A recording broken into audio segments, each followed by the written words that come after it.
If you've been using Claude with MCP tools someone else built, it's time to build your own. In the next few minutes, I'll show you exactly how to write an MCP server in Python from scratch, connect it to Claude Desktop, and expose a real tool the model can call. No boilerplate, no hand-waving, just the actual code. You need Python 3.10 or later, and the MCP SDK. Install it with pip install MCP. That's the only dependency.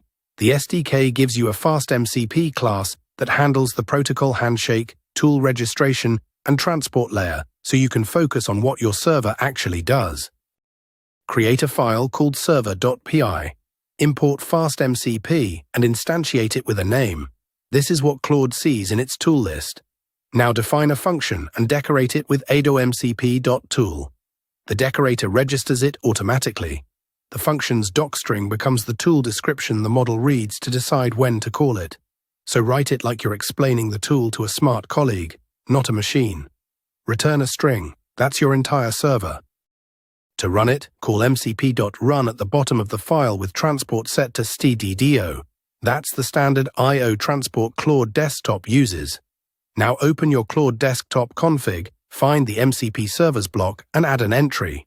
Command is Python. Args is the path to your server.py.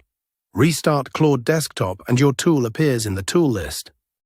Here's where it gets useful. Say you want Claude to read files from a specific directory, a folder of notes, logs, or configs. Add a tool that takes a file name, reads it, and returns the content. Now Claude can call that tool mid-conversation, read the file, and reason over it. You've just given the model access to your local file system, scoped exactly as far as you want, nothing more. The free starter kit in the description has a working MCP server template, the Claude Desktop config, and the operator system prompt that tells Claude to actually use its tools. Link below. If this helped, subscribe. More MCP deep dives coming.